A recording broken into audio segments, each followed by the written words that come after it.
Bharatiya Janata party को समाज में नफरत फैलाने में फुर्सत नहीं है और जिनका कार्यकाल 8 साल का इसी तरह का रहा हो, जिसमें उन्होंने तोड़ फोड़ बुलडोजर चला के पुलिस प्रशासन से अन्याय कराने का, तो अब जाते जाते क्या नया काम करना चाहते हैं? अब तो जाने का समय है।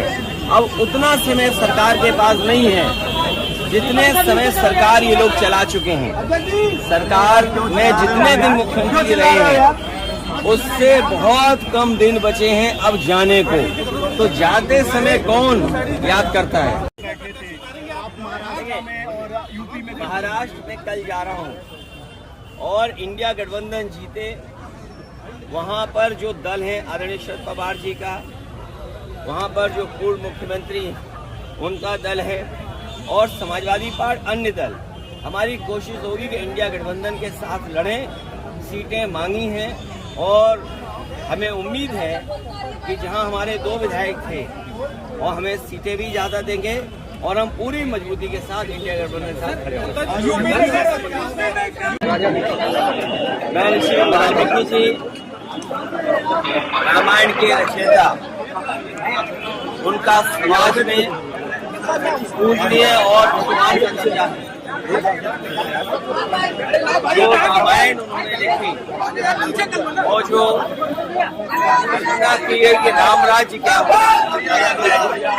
आज वाल्मीकि जयंती के दिन उससे प्रेरणा लेते हुए यही संकल्प आज हम सब लोग लेते हैं। समाज में एक भेदभाव खत्म हो, थोड़ा सा समाज में जो समय समय पे ऊंच नीच पैदा होती है उसको समाप्त किया जाए, जो नफरत फैलती है वो खत्म हो और बिना सामाजिक न्याय के राम राज्य संभव नहीं है। सर, तो सामाजिक न्याय के भी रास्ते पे हम चल करके उन्हें हम याद कर सकते हैं। एक बार फिर मैं ऋषि वाल्मीकि जी जयंती पर मैं सभी प्रदेशवासी देशवासियों को शुभकामनाएं देता हूँ।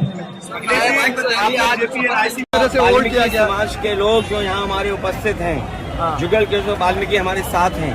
जितना समाजवादियों ने काम किया हम आपको भरोसा दिलाते हैं। जिस तरीके से सम्मान में हम नेताजी ने, समाजवादी पार्टी ने वाल्मीकि जयंती के दिन छुट्टी की थी, इसके साथ साथ वाल्मीकि समाज के जो तमाम उनकी सामाजिक और नौकरी और रोजगार को लेकर के जो समस्या है, समय समय पे वाल्मीकि समाज के लोग जब मिलते हैं तो उन्हें जो सुविधाएं मिलनी चाहिए, जो सम्मान उन्हें मिलने चाहिए, वो नई सरकार में मिल पा रहा है। हम अपने वाल्मीकि समाज के लोगों को कहना चाहते हैं, समाजवादी लोग जब सरकार में आएंगे उनके रोजगार का सम्मान, उनको सम्मान देने का काम हम लोग करेंगे। मिल्कीपुर का चुनाव उनके अपने सर्वे में, मिल्कीपुर का चुनाव उनके अपने सर्वे में वो हार रहे थे। बीजेपी और उनके साथियों का जो इंटरनल सर्वे होता है उसमें वो हार रहे थे, इसीलिए उन्होंने पहले बीएलओ बदले, जिसमें कि पिछड़े पीडीए परिवार के सब बीएलओ हटा दिए गए, पीडीए परिवार के अधिकारी हटा दिए गए। उसके बाद फिर उन्होंने इंटरनल सर्वे कराया। मुख्यमंत्री जी कई बार गए, प्रशासन के लोगों को बुला करके राय मशवरा किया, इंटेलिजेंस रिपोर्ट ली।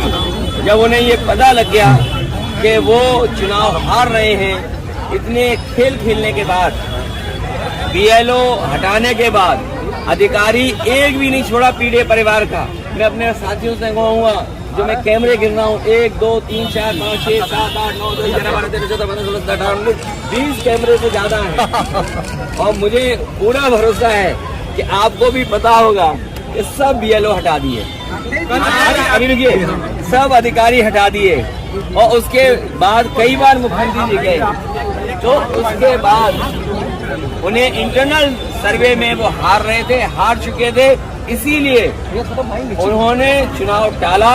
अब उनकी बदनामी हो गई, जो जंग में नहीं आ पा रहे वो जंग से बाहर पहले ही हो गए, तो अब अपनी बदनामी बचाने के लिए कोर्ट का चक्कर लगा रहे हैं और इलेक्शन कमीशन का चक्कर लगा रहे हैं, जिससे कि चुनाव वहां हो जाए।